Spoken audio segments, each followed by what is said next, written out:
Iloilo City tightens its border control as COVID-19 infections in the area continue to rise.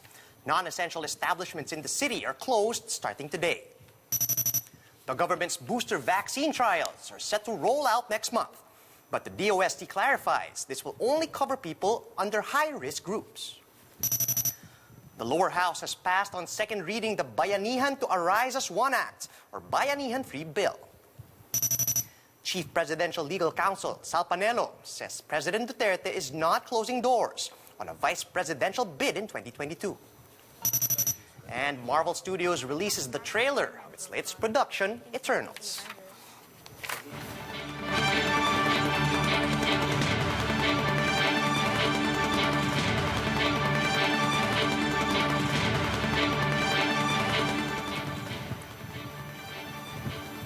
Fast, focused, and fearless. Here's everything you need to know as you jumpstart your day. And I'm Charles Lejano.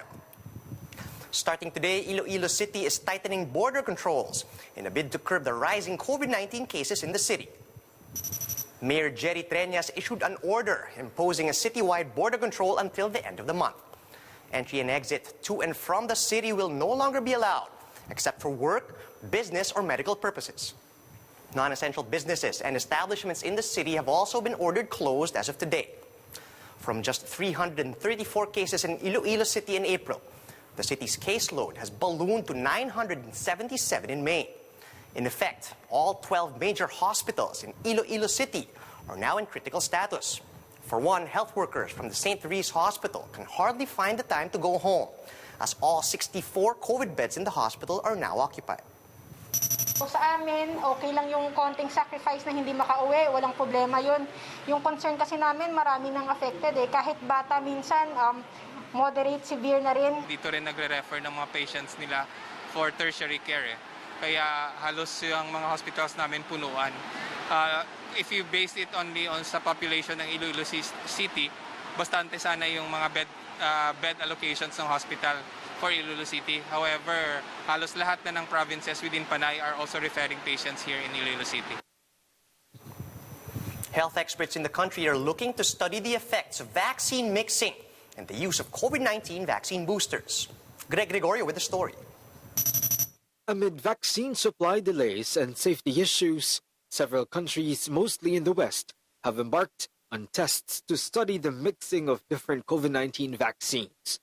Some even already allowed swapping to a different brand as second dose after an initial jab of AstraZeneca's vaccine. Such is the case in Finland, Norway, Sweden, and Spain. They seem to be finding some success in this approach as well. So our experts decided to look at that, but because our brands are different, so our combination will be different. The Philippines is following suit. The science department will embark on a study of switching brands in a 2-dose regimen. Iko-conduct natin yan para masagot yung tanong na pagka ba yung isang brand ang aking first dose tapos sinundan ko ng second brand, anong mangyayari sa immunogenicity at saka safe pa rin bang gawin? So those are the two questions that we would like to answer and specific to the Filipino ethnicity. Clinical trials will begin either in late June or in July. It will cover 2 studies. First, the use of 2 different brands. The second involves same brands for the 2 doses, but a different jab will be used as booster.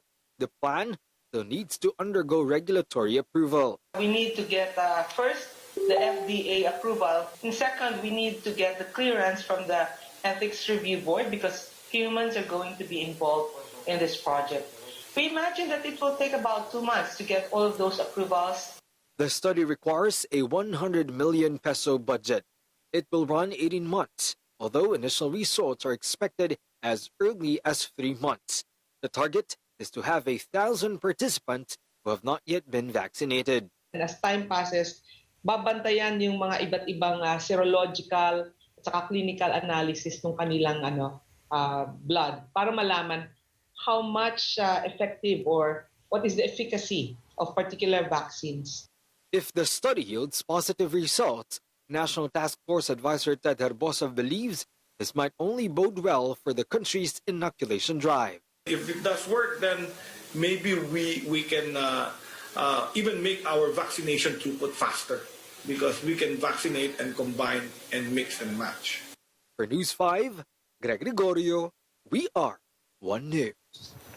The Department of Science and Technology clarifies that their upcoming booster vaccine trial is intended for high-risk groups only. Speaking with 1PH sa Totoo Lang, PCHRD Executive Director Jaime Montoya explained that booster vaccines will be given to participants from the A1 to A3 priority sectors who have received Sinovac vaccines. That's because the experts assume that these individuals have completed both doses and are just waiting for a booster shot.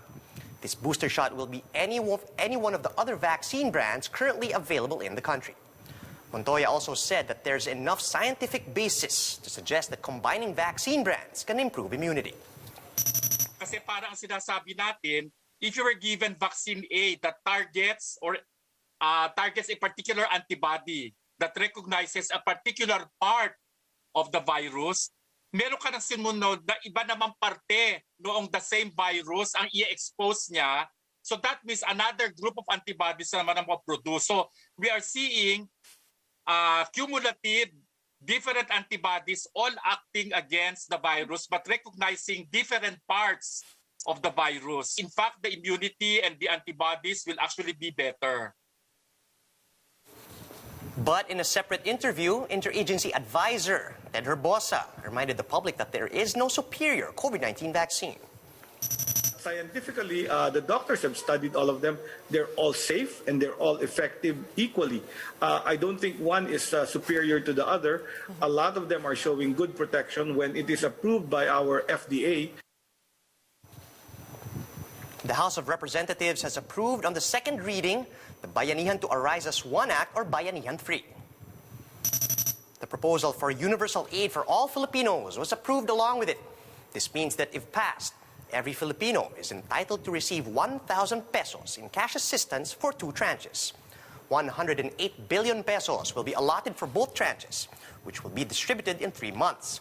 That's on top of giving cash subsidies to quarantine-affected households, wage subsidies for qualified employees, and assistance for displaced OFWs.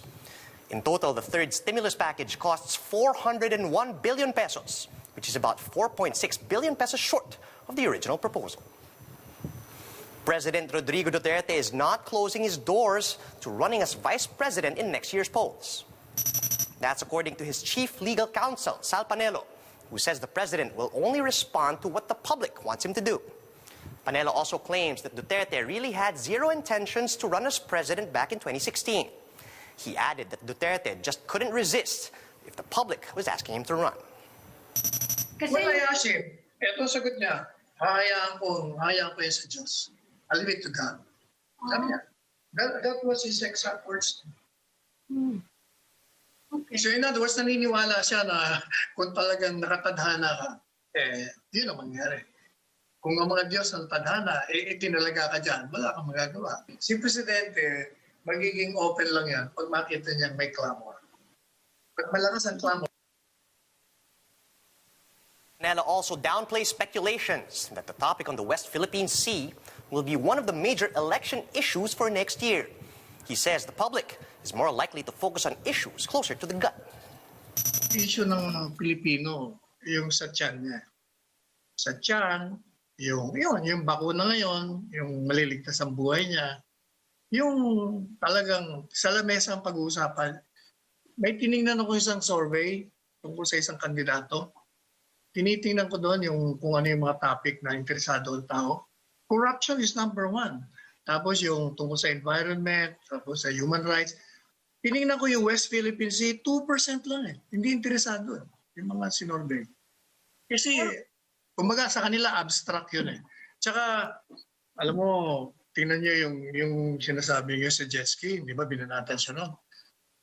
Binaluktot nila yung ibig niya sabihin noon. Ang sinasabi ni Presidente, kaya niya ginawa yun, nagdrama siya.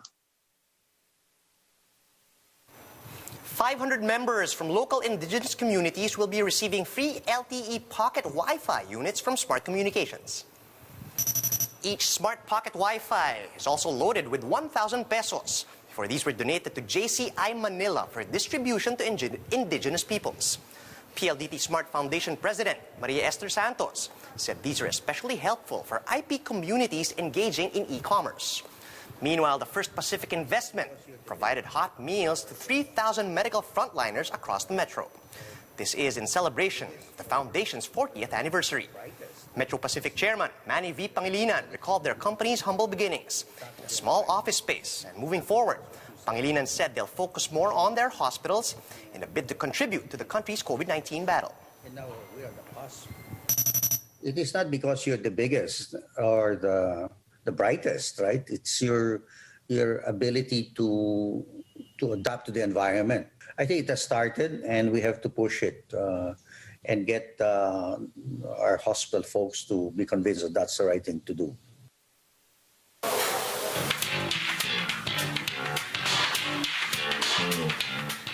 Marvel has finally allowed fans to take a sneak peek at its latest offering as it releases the trailer for Eternals. Meanwhile, Netflix has also confirmed the release date of the final season of the crowd favorite Money Heist. Here's the story. Epic, stunning, breathtaking. These are how some Marvel fans describe the first trailer of Eternals, directed by Oscar winner Chloe Zhao. Phase 4's latest installation tells us the story of immortal alien beings who have been secretly living on Earth for thousands of years. An unexpected tragedy post-Endgame forces them out of the shadows.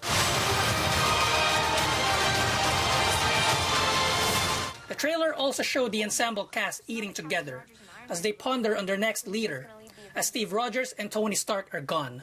I could lead them.